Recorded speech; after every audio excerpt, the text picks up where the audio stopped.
Hello, thank you for dropping by, and I hope that today I'm going to make your visit to this channel of mine worthwhile, because today I want to give you as much details as I can about the venomous snakes found here in Kenya and also in Africa as a whole. But I won't be able to give you all of them because there are so many, but I'm only going to focus on some of the major venomous snakes that we have here in Kenya, their characteristics, their appearance, their habitats, their life cycle, their reproduction, among others. So stay tuned. And before I do that, I want to just give you a general information and facts about all snakes. Yeah. So first and foremost, all snakes are carnivores. That means that they love meat and they are reptiles. Yeah. And above all, there are about 3,000 species of known snakes on the planet. Yeah. And out of these 3,000 species, only 600 of them are venomous, meaning the rest of the 1,400 species of snakes are all non-venomous. Yay! That's something to be proud of and be happy of, because at least you have more snakes that are not poisonous than those that are poisonous. Yeah. And out of these 600 species of snakes that are venomous, guys, only 200 of them are able to kill and significantly wound a human being. But listen to this, guys. Snakes do not just attack you for no good reason unless they feel threatened. So it's hard for a snake to bite you unless it feels attacked. Snakes use their venom when they want to kill and subdue their prey most of the time. Before I forget, on that point that I had said that all snakes are carnivores, there is this small percentage of snakes called the egg-eating snakes. These snakes do not feed on flesh or rodents like the other snakes. These ones, they purely rely on eggs, and not just the big eggs. Because of their small and tiny body size, they cannot consume the large eggs like those of other snakes or ostriches. They can feed on those tiny eggs like those of quails. That is their diet, and how their body is designed to eat only eggs.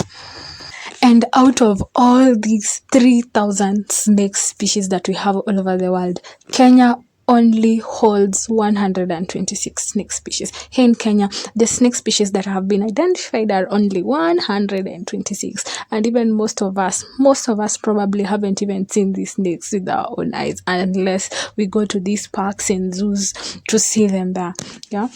And almost all snakes have scales. Yeah. Scales serve the purpose of trapping moisture in arid climates. Arid climates are those that have a hot weather. Yeah. And it helps them, these scales, to reduce friction as they move. But not all snakes have scales on top of their bodies. Yeah. But at the belly, yeah, on their bellies, they must have snakes, which helps them in their movement. And I'm sure most of us have seen documentaries or videos of snakes or gone to a zoo or a park. Yeah. So you've seen a snake flick its tongue. Yeah. How does its tongue look like? It is forked. Inakaa kama uma. So why they usually flick their tongue so as to smell their surroundings. This flicking of their tongue, when you see their tongue coming out as in zinaitwa nje, it means it lets them know when there is danger or when there is food nearby. It's like a sensor. It senses using the tongue. Yeah. So one reason that the snake's tongue is usually forked, yeah, it is so that it may be able to know which direction to move based on the quantity of chemical particles on one side of its forked tongue than in relation to the other side. So you'll find that one side of its tongue has much greater quantity of chemical particles than the other side, meaning that the prey is on this other side and not the other side. So it will move on the other side because the chemical particles are telling it that it is great. And the second reason for its forked tongue is that the tongue, alongside with its Jacobson's organ, also help the snake in gathering information about potential mates that are nearby. You probably wonder, what then do the eyes do? So the eyes are just basically used to track the prey, but they are not used to discern details and define movements of this prey. However, there are some snakes that have better eyesight than others. Yeah, so the main sensory organ is just the tongue and the Jacobson's organ. And another way a snake usually detect whether there is food nearby or maybe danger is by the use of the pit holes. Yeah, these pit holes are found in front of their eyes, which they usually sense the heat given off by these warm-blooded prey like the rodents, among others. Yeah, and the bones in the lower jaw are the ones that pick up this vibration. So if a rodent moves around, yeah, the snake will sense the vibration of this rodent. And did you know, guys, that snakes can eat food or a meal that is 3 times bigger the size of its head? Yeah, because the lower jaw usually unhinge, huwa zinajitoanisha, inatoka hiyo, the upper jaw inajifunganisha from the lower jaw, so the lower jaw inakuwa so wide, like it can open its mouth so wide, and once it has caught its prey, boom, it is trapped there. It cannot get out because the teeth of this snake is usually inaka inward. It is usually inward. It usually, I don't know how I can say, it faces inward. Yeah. Another fact for all snakes is that they all shed their skin at least once per month. This process is known as ecdysis, and we have 2 advantages or 2 reasons why they do that, why they shed their skin. 1 is to make room for growth, and 2 is to get rid of parasites. Yeah, the snakes, they don't bathe like us human beings, so the ways of they can do to get rid of parasites is just by shedding off. So what they usually do is just rub themselves against a tree branch or any other object, then they slither out their skin. And shedding of their skin usually starts from the head. And when you want to know that a snake is about to shed, you will see the color of this snake's eye change. It is usually somehow milkish in color. So when you see a snake's eyes has turned somehow milkish in color, know that this snake is about to shed. And when they're about to shed, they also don't eat during that time. And on to my last fact about snakes is that not all snakes actually lay their eggs. Some give birth to live young ones. And in my videos, you're going to learn some of them that give birth and those that lay eggs. It is very interesting. You'll be surprised, guys. So stay tuned. And also, we have this other one called the python. Python that incubates its eggs. It's not like the other snakes, which do not, those ones that lay eggs, which do not take good care of their eggs or they don't incubate it. Pythons do incubate their eggs. So from those facts, I sure believe that you have seen it for yourself and heard it for yourself that snakes are really interesting. Isn't it fun to learn about these things, even though we fear them when we see them in person? So before I continue to give you a detailed information about the venomous snakes that we have here in Kenya and in Africa, please do not forget to like, comment, and subscribe to this channel and turn the notification bell on.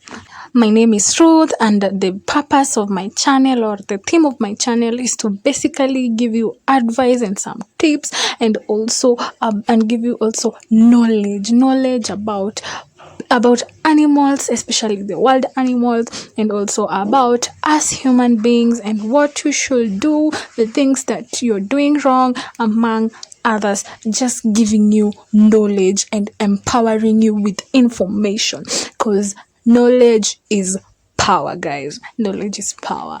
And first and foremost, to help those that do not love reading a lot like me, yeah, because when you watch such videos, you get knowledge without even touching a book. And the first venomous snake, guys, this one is one of the most deadliest snake we have here in Kenya.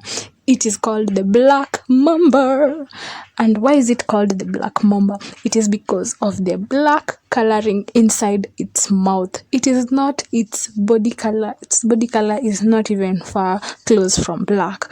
It is the mouth, the inside part of its mouth. Ikifungua mdomo hivi inakuanga black huko ndani.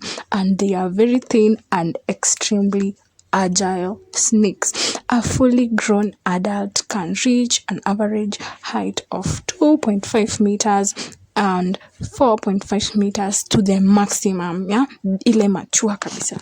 These snakes are grey to olive in color with lighter scales around their head, and mating time takes place during the months of October to December, and the female may lay about 10 to 20 eggs, yeah. And these small black mambas, they are self-sufficient right from birth. They are capable of catching their prey as big as a rat. And the black mamba is one of the fastest snake with a speed of up to 20 kilometers per hour. That is the same as 12 miles per hour. Guys, this snake is so aggressive, and the speed, don't even mention it. And the type of venom that this snake has, it is both neurotoxic and cardiotoxic, meaning in less than 30 minutes, if you do not get an anti-venom, guys, you will die. There is no solution to that. There is no debate about that. This snake is really dangerous. So in short, the mortality rate of this snake is 100% without getting an antivenom. Yeah, but guys, encountering this mamba is extremely unusual and rare, and an attack is even less likely. Yeah, they will make every possible attempt to avoid such an encounter. And just to explain, when I say that the venom is both neurotoxic and cardiotoxic, yeah, for the neurotoxic venom, it means that it attacks the central nervous system, yeah, and for the cardiotoxic venom, it affects the cardiopulmonary function of your heart. So your heart will literally start beating slowly by slowly, yeah. That's why we say that it kills you in less than 30 minutes. Or better still, let me put it this way. Its venom has a direct effect on the nerves and also the heart. So if someone gets bitten by this snake, the person is likely to suffer from cardiac arrest, which is going to be accompanied by hypoxic brain injury that may actually result in paralysis if you do not get the antivenom dose immediately. And just to add, there are those snakes which have back fangs, but most of the snakes have the front fangs, yeah, and black mamba is one of them. So the front fangs of this black mamba is about 6.5 millimeters in length, yeah, and it is located at the front and at the upper jaw.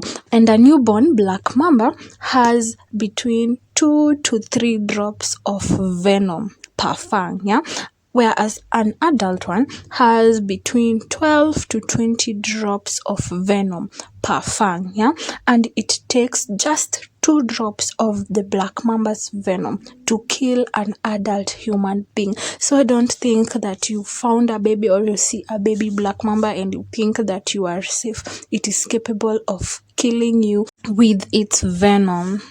So in case someone gets a bite from this snake, ensure that the victim has loosened all his or her clothes, like he or she does not have any tight clothes, like the wristwatch, tie, any ring, any shoes that they use shoelaces. Make sure that they are all loosened up. They tend to live in scrubland but can sometimes be found in bushes and small trees. And here in Kenya, guys, they are found in the coastal forests and mangroves, and also around dry riverbeds of the Kenya's arid northeast. These are some of the places that we will find these snakes. They can continue to occupy the same nest for many years, so long as they are left undisturbed. And also their diet consists mainly of birds, rodents, and they actively hunt during both daytime or night.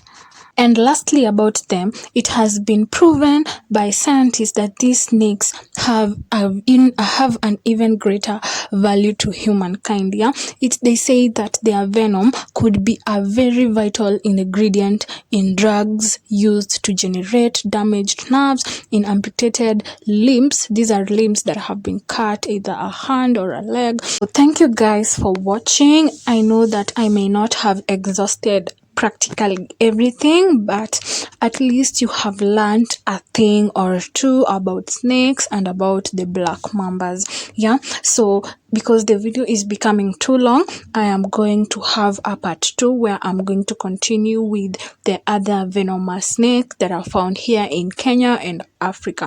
So stay tuned for my second video about venomous snakes. Love you.